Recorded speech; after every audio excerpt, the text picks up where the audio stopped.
Hello everyone. Today I'm going to be making butterscotch squares. It's called For Good Measure, and I'm making butterscotch squares. So first you need 1.5 cups flour, which I have right here. And then you need a half teaspoon salt. Then 2 teaspoons baking powder.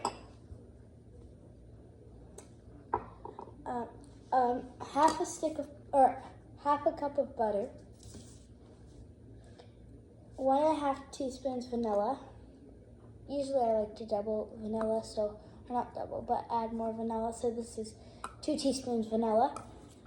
And then you need 2 eggs and a half cup chopped walnuts, but I'm not going to use the walnuts. So you preheat your oven to 325, which I've done, and you sift flour, salt, and baking powder together. I have this bowl right here. So I need to get my sifter, which is this. And it says sift flour, salt, and baking powder. So I'll put my flour in my sifter. Make sure you do it above the bowl. And then I'll put my flour, salt, and baking powder. And then I use a sifter like this. I'll just go like this. And then next we add the sugar. Oh, and 2 cups brown sugar also. And then next we have to add the sugar. Okay, now that that's all sifted, I'll add my brown sugar. And then I'll get my mixer. And make sure you wash your hands before you do all this. I have already washed them. My mom is doing another cookbook for Good Measure, and I think she'll be selling it, which is good. So, yeah, well, this is a very good cookbook. It's my mom's, she used to have when she was little, and now I'm using it. I've made butterscotch squares before, except this time I'm going to add a little bit of frosting to these and some modeling chocolate or clay. And, yep. So, anyways, I'll finish mixing this. Next, I'll be melting my half cup of butter. I'm using a straw pan that's very good for melting butter. And then I'm gonna take the butter out and put it in. I usually put mine on low because it's don't want it to burn. You just want it to slightly melt, and then you'll stir that around a little bit.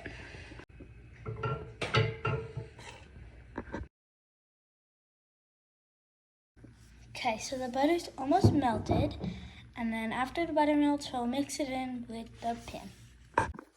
Okay, now that the butter's melted, we'll pour it in, and when you mix this, you want to make sure that there are no chunks anywhere. Sometimes I use my hands to get rid of the bigger ones. You don't have to. You could use the whisk or something, but it's a lot easier to use your hands because brown sugar does clump together. Okay, now I'll pour my butter in.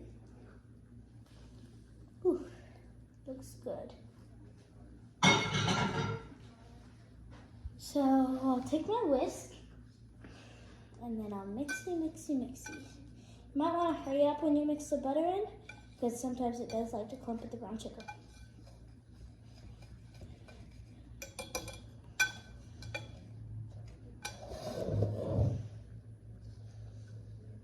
I'll give it a real good mix.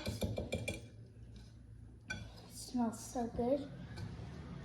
And yeah, my mom said she liked to cook in this cookbook a lot. She's making another one. Yeah. Next, we're gonna beat the eggs.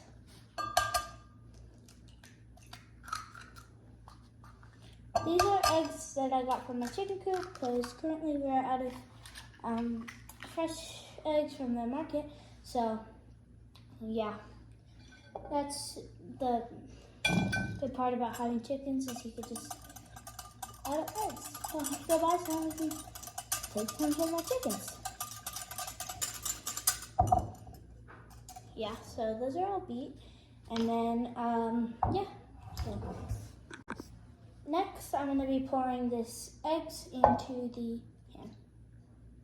So, and you'll mix, mix, mix. Make sure you beat the eggs because you don't want to be beating eggs inside of your batter. It's a lot harder to cook that way. I think that I should have a cooking channel where I cook out of this cookbook. What do you think? Yeah. So this is what it looks like right now. Really good. Now it's time to pour my vanilla in. Perfect. Now mix that all together. Getting harder to mix because it's thicker. Harder batter. I made these a while ago, like last summer, and they were really delicious.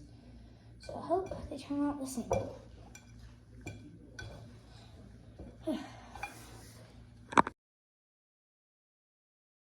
Okay, so I'm gonna use this 9x9 pan. I already has the batter in it. And I'll get my whisk off into there, and then I'll pour my batter in. So let me know what I should make my next video. I'll get that whisk, and then I'll pour this in. This is how it looks right now. Kind of sticky. It's hard to pour, but. Hey Maisie, Hey buddy, will you come help me? I would love to come help you. Just hold the pan. Thank you. Beautiful. These ones are coming right off. They're not that sticky. So here's what it looks like when it's all in the pan. And I will cook in the oven at preheat it to 325, and I'll cook it for 40 minutes.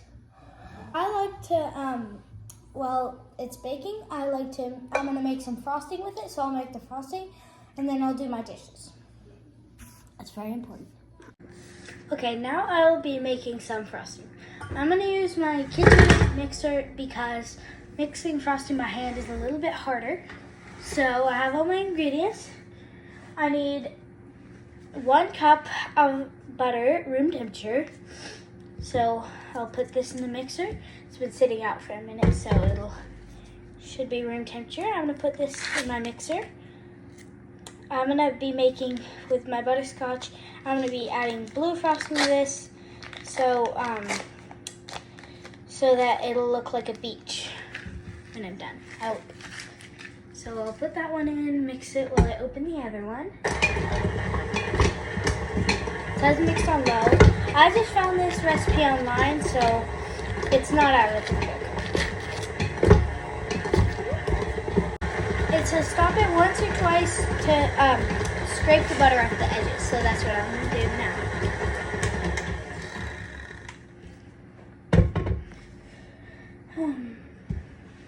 Here we go.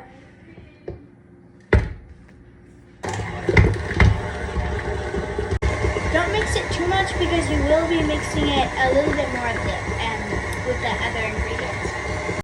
This is how it looks now, and that's how yours should look. Next it says keep it on low while you put the powdered sugar. Probably powdered sugar doesn't go everywhere. It's supposed to be 2.5 cups of powdered sugar.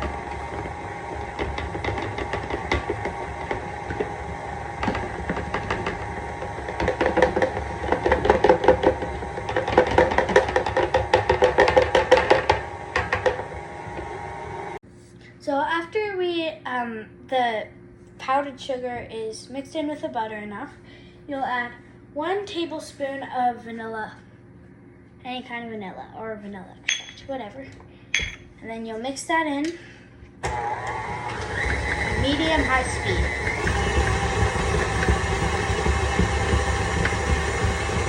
And then I'll add a pinch of salt. Okay, this is what mine looks like now with the buttercream. Now I'll be putting some food dye in it, and it's called Uptown Blue. So I'll do some of that. Okay, I use this blue fade coloring, and my hands turn blue, but that's okay because I really like how it overall looks. This is its color. I really like it. I think it's really good. I love the texture of it, and it tastes good too. So yeah, I'll be ready when we frost the cake. Okay, now I will be putting the frosting into a piping bag, and I got this piping bag right here, and I think I can't decide which tip. I think I might choose this one.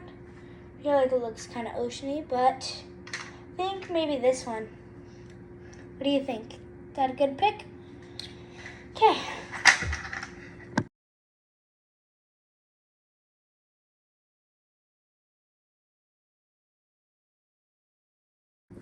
Now I'm going to be making some muddled chocolate crabs. Stop. Sorry. Did you move it? No, I just put the video. Okay, I'll be doing modeling dough, and I'll need 1 cup of flour, half a cup of salt, and half a cup of water. Here we go. It says mix flour and salt in a bowl. I'm using half a cup of salt and a cup of flour.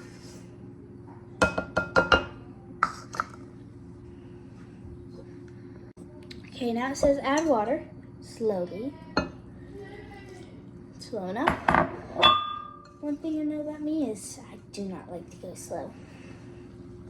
It says mix until blended but not sticky.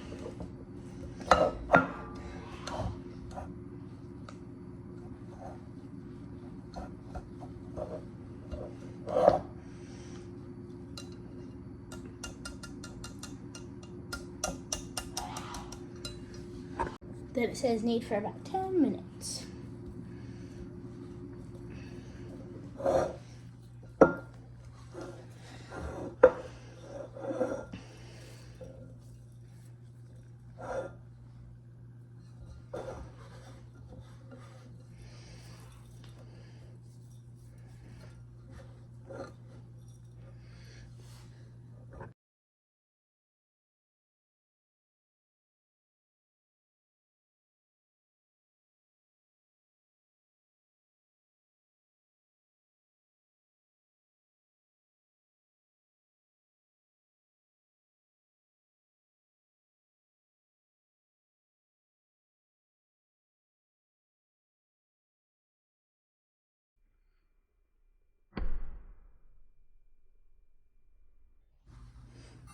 Okay, now I'm gonna take a piece of my modeling dough, and I'm gonna add some food dye, and I'm making it red to make little red crabs. Red alien crabs, I should say.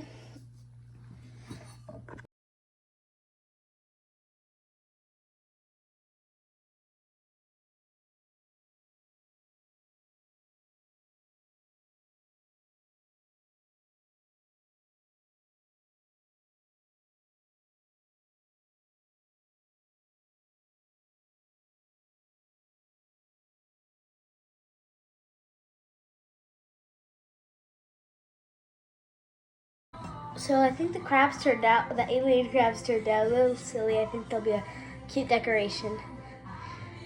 Kind of look like, I don't know, but and then we have him. Yeah. So those are my crabs. Now it's time to frost the cake. Okay, so here's what the cake looks like now. It's all cool. Yeah, so we're gonna frost it. Is it a cake Yeah, it's like squares.